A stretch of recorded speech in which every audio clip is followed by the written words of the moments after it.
Assalamualaikum warahmatullahi wabarakatuh.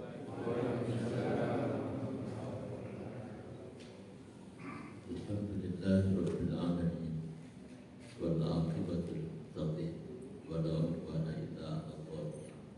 La haula wala quwwata illa billah. Asyhadu an la ilaha illallah wahdahu la syarika lahu wa asyhadu anna Muhammadan 'abduhu wa rasuluhu la nabiyya ba'dahu. Sallallahu wa sallam alaihi wa ala alihi wa sahbihi ajma'in. Wa ba'd. Bapak jemaah salat maghrib Masjid Al-Falah yang dimuliakan oleh Allah. Pertama-tama kita panjatkan puji syukur kepada Allah atas segala nikmat yang diberikan kepada kita. Nikmat iman dan Islam, nikmat kesehatan. Sampai pada detik ini kita masih diberikan kesempatan oleh Allah untuk dapat menjalankan seluruh kewajiban-kewajiban kita, baik kewajiban-kewajiban yang berhubungan langsung dengan Allah Subhanahu wa Ta'ala maupun kewajiban-kewajiban yang terkait dengan urusan dunia, muamalah dan lain sebagainya. Salam dan salam kita limpahkan kepada junjungan Nabi kita Nabi Muhammad sallallahu alaihi wasallam serta para sahabatnya, para keluarganya dan kemudian termasuk pengikut-pengikutnya yang istiqomah mengikuti menjalani segala sunnah-sunnah Rasulullah sallallahu alaihi wasallam. Tema kajian kita pada malam hari ini, saya mengajak Bapak Ibu sekalian membuka surat Al-Ahzab, surat 33 ayat 72, yaitu terkait dengan amanah.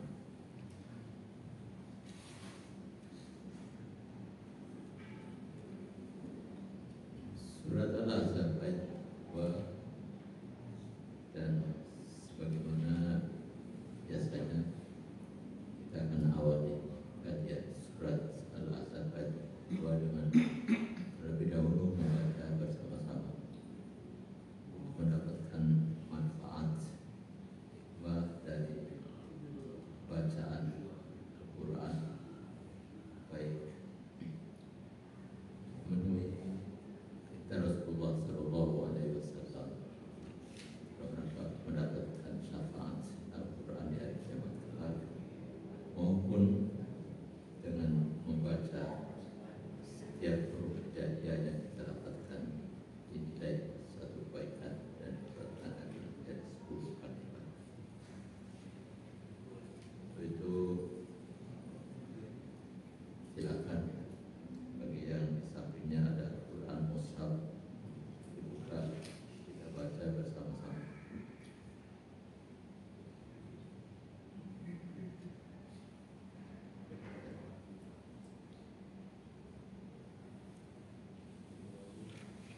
Lagi dalam rangka perintah Allah, perintah Rasul, Qur'an Qur'ana fa'innahu ya'ti yawmal qiyamah syafi'an ashab. Bacalah Al-Quran, ya, kiamat nanti Al-Quran akan memberikan syafaat kepada yang membaca. Mari kita bersama-sama membacanya. A'udzu billahi minasyaitonir rajim. Bismillahirrahmanirrahim. Inna aradna al-amanata 'ala as-samawati wal ardi wal jibali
Sesungguhnya kami telah menawarkan amanah kepada langit, bumi, dan gunung-gunung, fa'abaina an yahmilnaha wa asfaqna minha.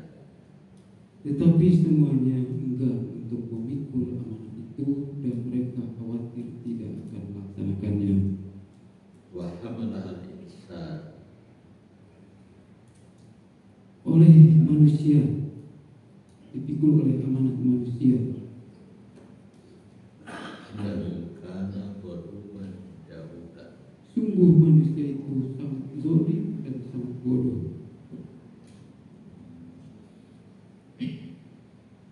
Inna sesungguhnya kami aradna, kami tawarkan al-amanata, amanah, ala samawat, kepada langit yang 7 langit itu.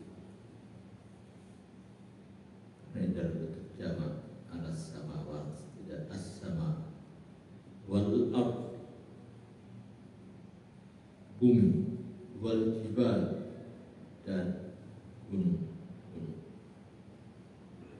Fa'abaina, maka mereka menolak, ayyahmilnaha, untuk memikul amanah tersebut, wa asfaqna minha, dan mereka khawatir melaksanakan amanah itu karena berat. Wa asfaqna minha wa hamalaha al-insan, dan manusia mau memikulnya. Hamalaha, memikulnya, memikul amanah tersebut. Innahu kana zaluman jahula, sesungguhnya manusia zalum, sangat zalim, jahula, dan sangat bodoh.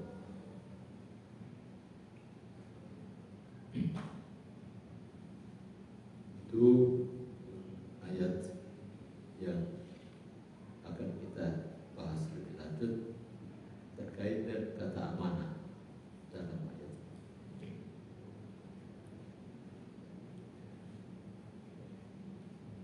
Jadi secara sepintas kita ketahui bahwa Allah Subhanahu wa taala memberitahukan kepada kita, memberitahukan kepada Rasulullah sallallahu alaihi wasallam, orang pertama yang menerima berita ini, kabar.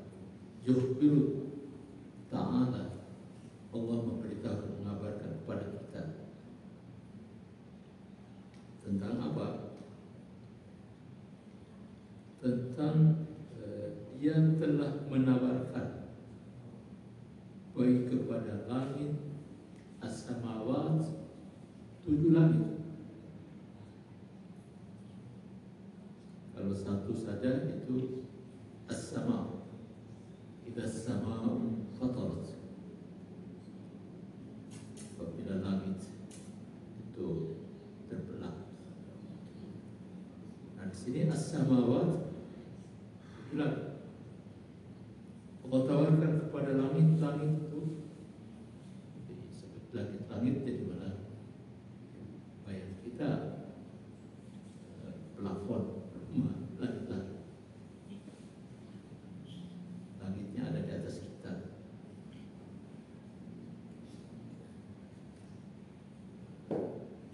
Wal ardi, kami aradna, Allah menyatakan, kami juga menawarkan amanah ini kepada bumi. Wal jibal, kami tawarkan amanah ini kepada gunung. Fa'abaina an yahmilha, tapi mereka semuanya enggan untuk menerima tawaran. Apa itu? Mereka menolak. Kata abaina, tidak seperti perintah Allah kepada para malaikat dan iblis bersujud kepada Adam, iblis yang enggan atau menolak untuk bersujud kepada Adam, aba wastakbar, aba satu orang. Kalau fa'abaina di sini artinya langit, bumi dan gunung-gunung semuanya menolak tawaran Allah Subhanahu wa taala. Fa'abaina yakinna.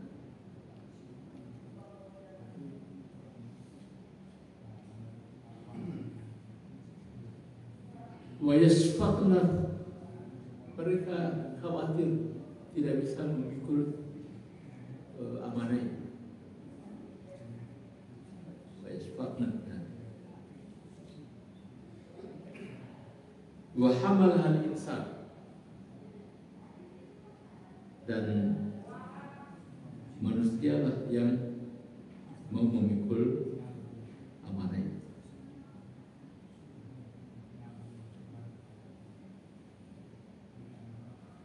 Innahu kana zaluman jahula. Padahal manusia itu sangat zalim. Zalim dalam arti tidak meletakkan sesuatu pada tempatnya yang sebenarnya.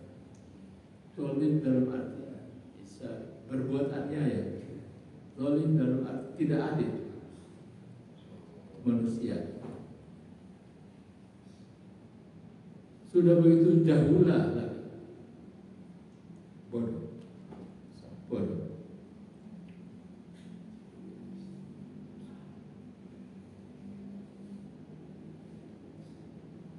Dia mau menerima amanah ini.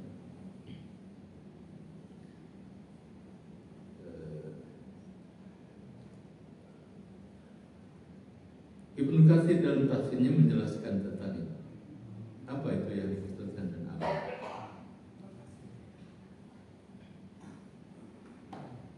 Tapi semula dia kemukakan tentang riwayat dari Ibnu Abbas radhiyallahu anhu.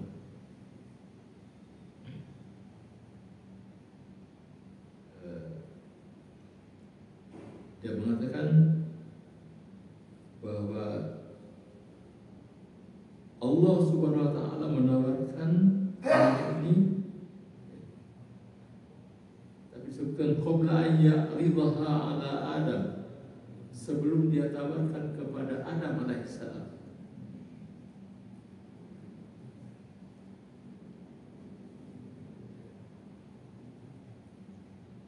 Tapi semuanya menolak.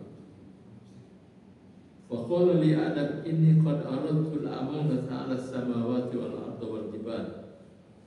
Allah kemudian berkata kepada Adam, wahai Adam, aku telah tawarkan amanah ini kepada langit, bumi dan gunung-gunung, tapi mereka menolak.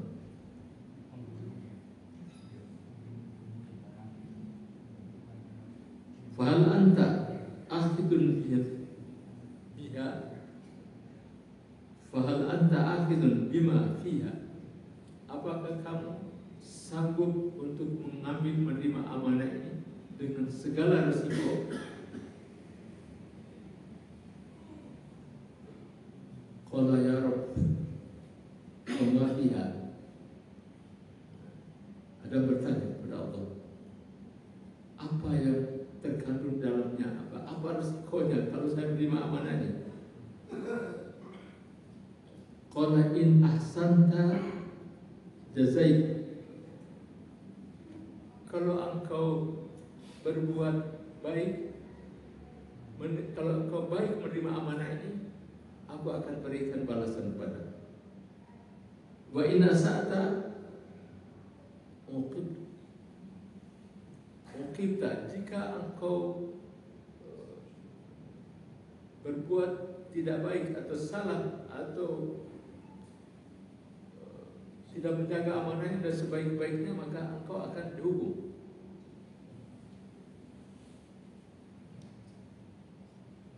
Adam alaihissalam pertama dia katakan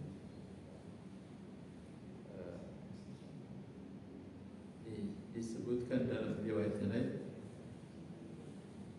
bahwa adapun sebulakkan untuk menerima,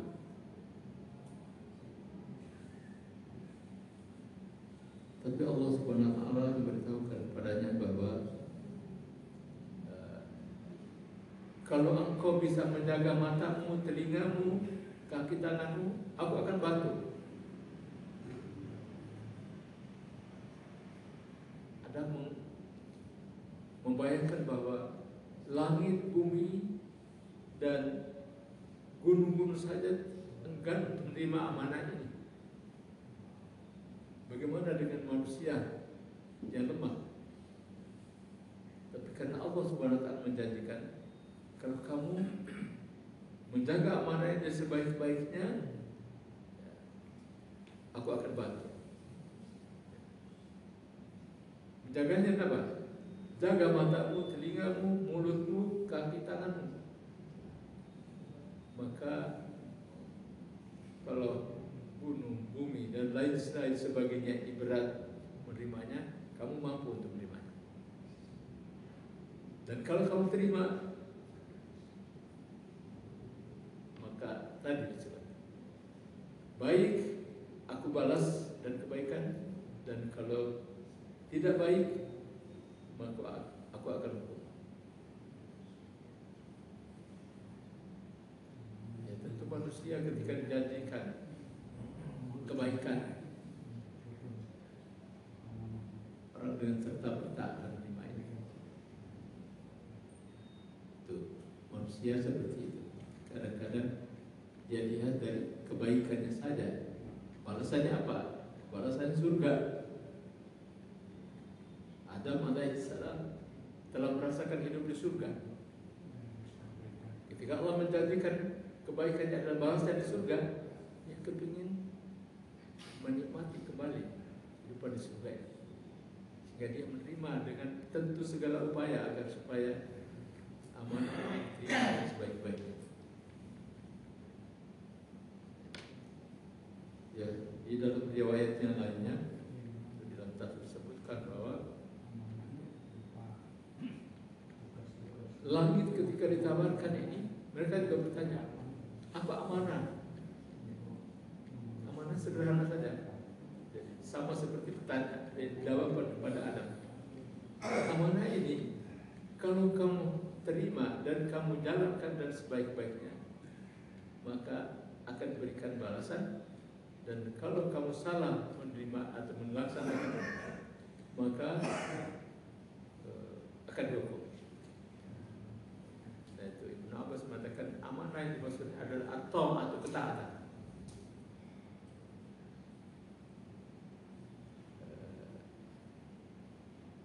Para mufassirin lain mengatakan tidak hanya ketaatan. Apa hubungan dengan ketaatan? Ketaatan akan semua syariat atau aturan-aturan Allah Subhanahu wa taala.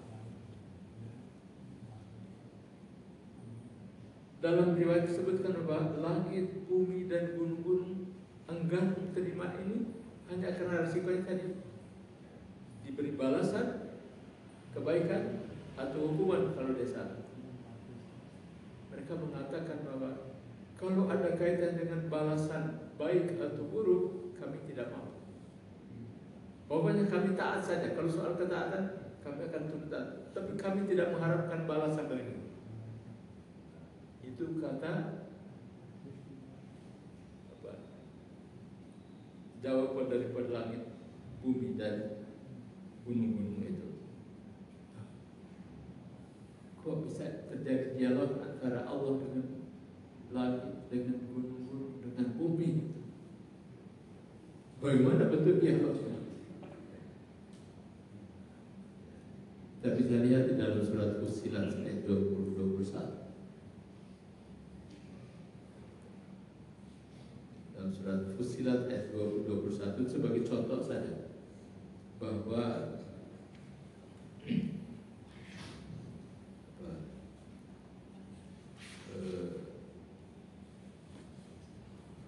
mata, telinga, bahkan kulit sekalipun mereka bisa berbicara di hadapan Allah SWT, menjadi saksi atas perbuatan manusia. dengan kuasa Allah. Ini cerita tentang kulit untuk membandingkan bagaimana dialog langit dan bumi serta gunung-gunung.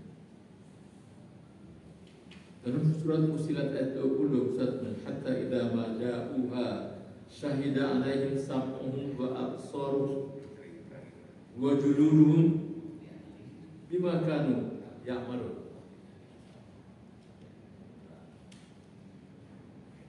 Nanti di hari kiamat, maka pendengaran kita, penglihatan kita, kulit-kulit kita itu akan menjadi saksi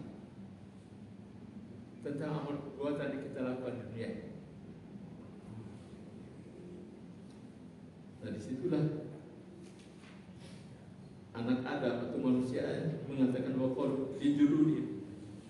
Mereka berkata kepada kulitnya sendiri, hei si kulit, gitu. Lima syahadtum alaina, kenapa kalian bisa menjadi saksi atas kami? Qalu antaqana Allahu alladhi antaqa kulla syai'in. Itu. Mereka mengatakan kami bisa menjadi saksi dalam bentuk kesaksian, mengucapkan, mengatakan. Nah, karena itu kata kulit kepada manusianya, kepada diri kita sendiri, kami bisa berbicara karena Allah yang membuat kami berbicara. Antaqa, nutq, sebagaimana Allah kuasa untuk membuat segala sesuatu berbicara.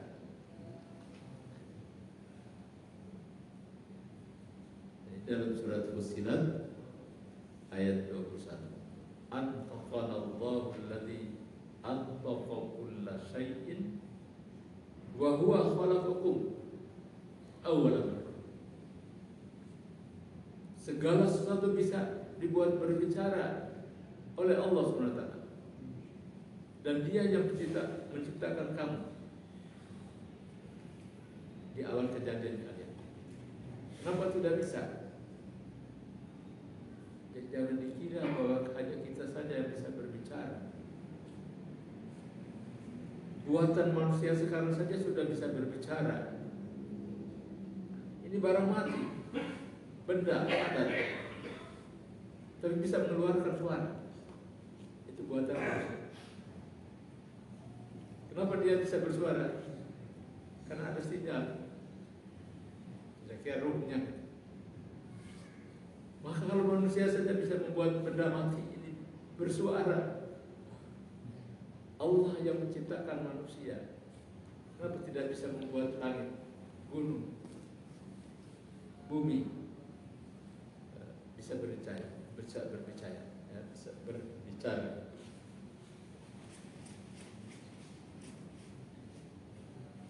Jadi itu,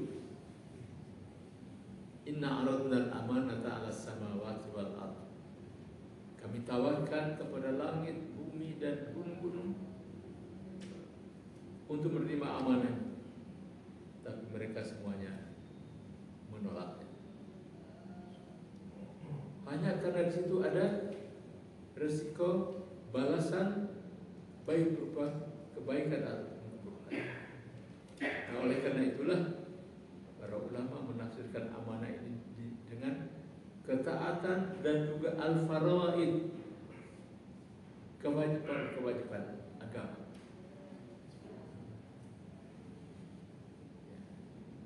Kewajiban atau wadhaif ad-diniyah, tugas-tugas agama yang berkaitan dengan halal, haram, wajib, sunnah, ma'mur dan sebagainya. Itu amanah.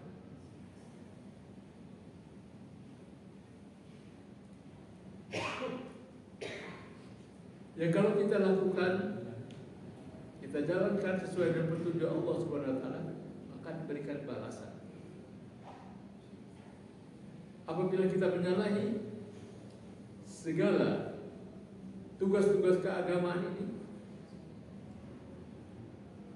kita menyalahi, maka akan diberikan hukuman yang ditolak oleh langit, bumi dan gunung-gunung. Itu hanya karena ada hukumannya dan mereka tidak mampu untuk melakukan itu. Tapi mereka tau'an wa karhan. Mereka tuh tunduk taat kepada Allah Subhanahu wa taala. Suka ataupun tidak mereka lakukan. Sebagaimana Allah nyatakan dalam surat Ali Imran ayat 83 dan afa ghairu dinillahi yabghuna wa lahu aslama man fis samawati wal ardh tau'an wa karhan. Apakah selain agama Allah mereka mencari? Padahal telah Islam artinya telah pasrah, telah tunduk patuh kepada Allah yang di langit dan di bumi. Tau'an dengan sukarela, wa karhan dengan terpaksa. Tapi mereka tadi kalau dalam riwayat disebutkan bahwa mereka tidak mau menerima amanah ketika ada risiko balasan. Dan Adam alaihissalam bagaimana disebutkan dalam riwayat ini bahwa Allah Subhanahu wa taala menciptakan alam semesta ini, bumi, langit. Kemudian setelah menanyakan kepada mereka satu persatu tentang amanah ini, mereka tolak. Dan ketika menawarkan kepada Adam seperti yang di awal tadi telah dijelaskan oleh Ibnu Abbas.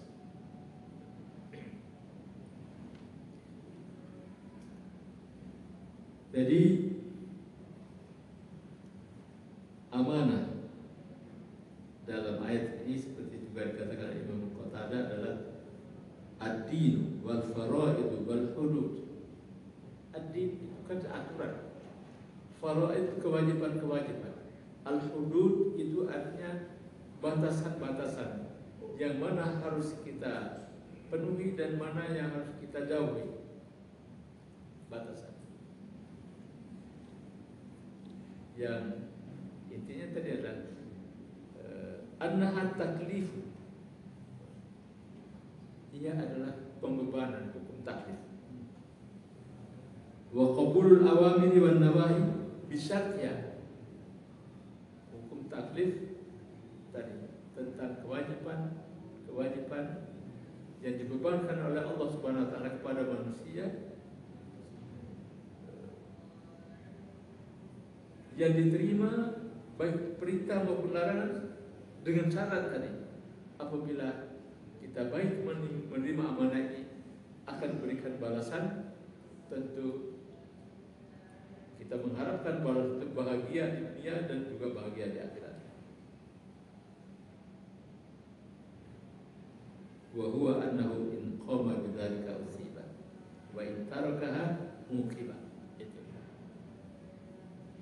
Yaitu bahwa kalau kita menjalankan amanah ini dengan sebaik-baiknya akan diberikan usibat sawab pahala, dan apabila kita tinggalkan maka mukibah artinya dihukum. Kata amanah secara bahasa mempunyai banyak arti, tapi akar katanya adalah aman, iman, amanah, sama.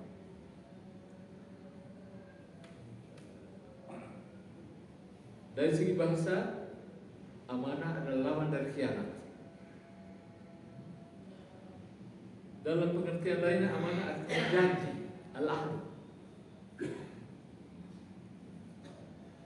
Jadi ketika kita berjanji itu adalah sebuah amanah. Nah, janji ini kita penuhi atau tidak, berarti kalau kita tidak penuhi kita khianat. Kita menerima amanah, janji, kita berjanji, dan apabila kita penuhi kita dapatkan pahala. Tapi bila kita tidak penuhi, namanya khianat, kita berdosa, kena hukuman. Itu amanah. Amanah juga berarti kepercayaan.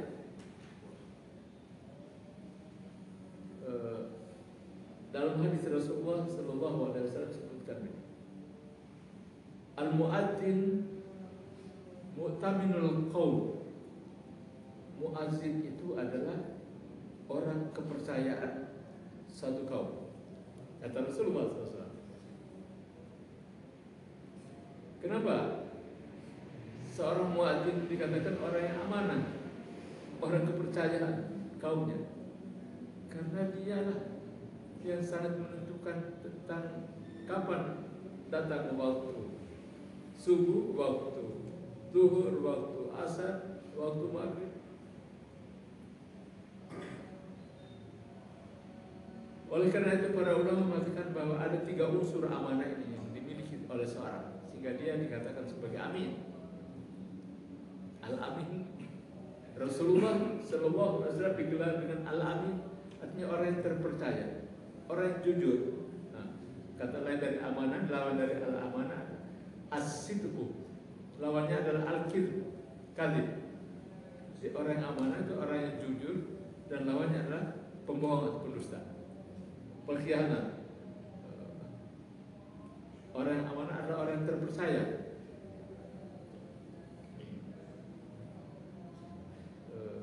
Maka ya, ada 3 unsur yang dimiliki oleh seorang sehingga dia disebut sebagai orang yang amanah.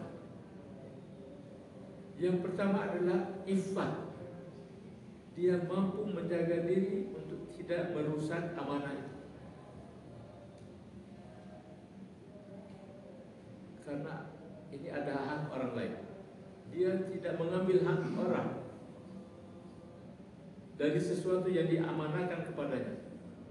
Iffat. Yang kedua, dia tunaikan ini dengan sebaik-baiknya. Ada janji juga di sini. Kalau tadi amanah dan arti janji. Ini ketika dia menerima amanah, kan dia berjanji untuk menjaga, merawat, dan kemudian dia akan sampaikan kembali kepada orang yang berikan amanah kepadanya. Jadi 3 unsurnya. Pertama adalah al-iffah tadi. Dia menjaga diri, tidak melanggar atau sesuatu yang, karena itu ada amanah hak orang yang harus kita tunaikan. Karena itu di surat An-Nisa ayat 58. Innallaha ya'murukum an tu'addul amanati ila ahliha wa idza hakamtum bainan nasi an tahkumu bil adl. Itu ayat terkait dengan ayat 59 kan tentang perintah taat kepada Allah, Rasul, dan ulil amri. Karena itu Syekhul Islam Ibnu Taimiyah yang mengatakan bahwa ayat 58 dari surat An-Nisa itu terkait dengan ditujukannya kepada para pemegang kekuasaan yang telah diberikan amanah agar mereka menunaikan amanah itu kepada yang berhak. Itu adalah amanat ila ahliha. Yang ahlinya amanah, orang yang punya hak terhadap amanah. Kalau kaitannya dengan kewajiban agama, maka ya, ada berapa sekali.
hadis Rasulullah Sallallahu Alaihi Wasallam, khamsun man ja'a inna yawmal qiyamah ma'a imanin dakhala jannah. Kata Rasulullah, ada 5 perkara. Siapa yang pada hari kiamat nanti datang dan membawa 5 perkara ini, ma'a imanin, artinya dengan dasar iman, dakhala jannah, dia masuk surga. 5 perkara, bila di hari kiamat nanti kita datang membawa 5 perkara itu, kita masuk surga. Kata Rasulullah SAW, yang pertama, man hafadha ala salawat, orang yang menjaga salat.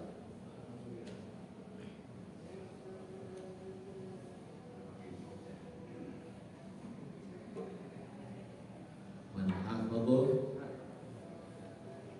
ala salawat al-khams, orang menjaga salat 5 waktu, ala wudu'ihinna wa ruku'ihinna wa sujudihinna wa mawaqitihinna. Menjaga salatnya adalah mulai dari menjaga wudunya, ruku sujudnya, menjaga mawaqitihinna, waktu-waktu salat. Itu pertama, menjaga salat. Yang kedua, wa'ataz zakah min mali, tibun nafs. Yang kedua adalah dia selalu berinfak. Kalau yang kaya tentu dia berikan harta zakat.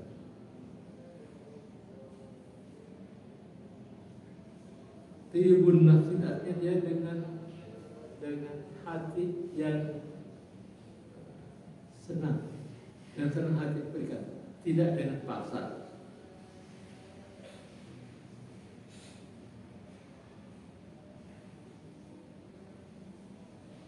Dalam Rasulullah mengatakan, orang mengeluarkan hartanya, infak, dengan hati yang senang gembira ini hanyalah orang betul-betul beriman.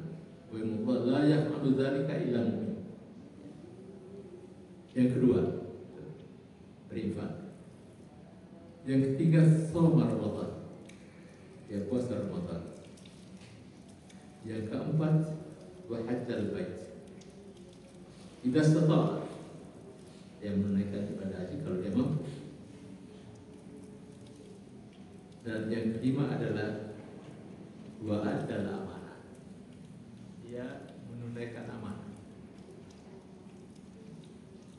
Bukankah kita salat itu telah menunaikan amanah? Iya, karena amanah tadi kan ketaatan kepada seluruh syariat Allah.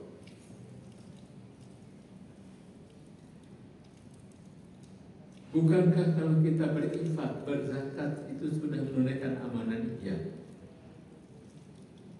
Begitu juga dengan shaum Ramadan dan haji. Tapi disebutkan sini yang kelima adalah adalah amanah. Artinya tidak hanya yang 4 ini.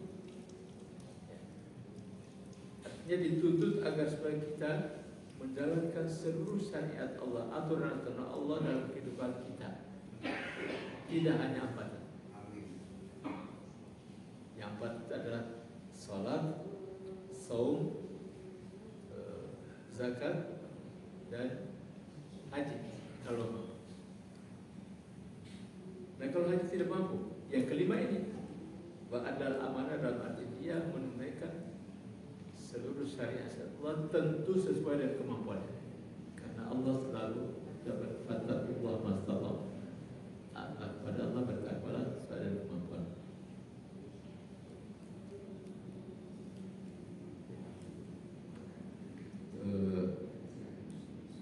Di dalam riwayat yang lain lagi, Rasulullah mengatakan, arba'un in kunna fika fala 'alaika ma fataka.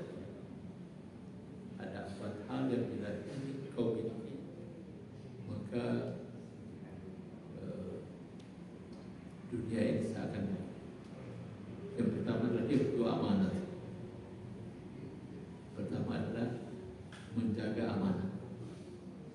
Yang kedua, sidqu hadis, berkata jujur. Yang ketiga, husnul khaliqatin, berakhlak mulia. Dan yang keempat adalah wa'ifatul tumat, selalu menjaga diri, membatas diri dari perkara-perkara yang dilarang oleh Allah SWT.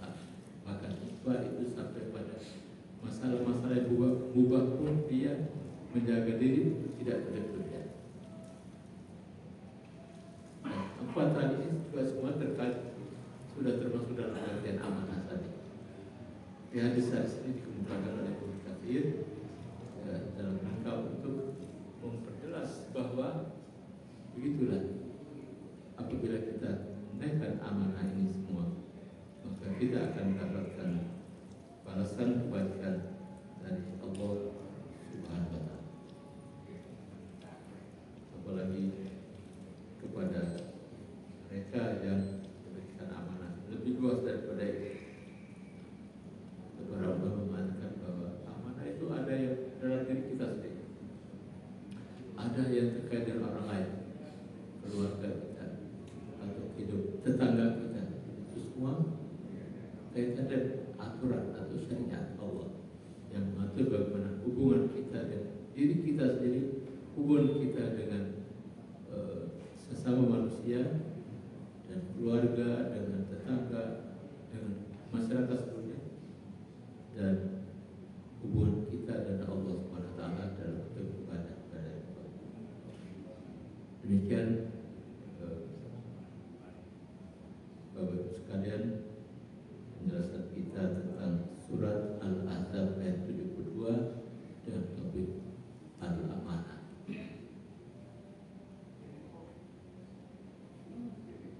Kalau masih ada waktu silakan keadaan.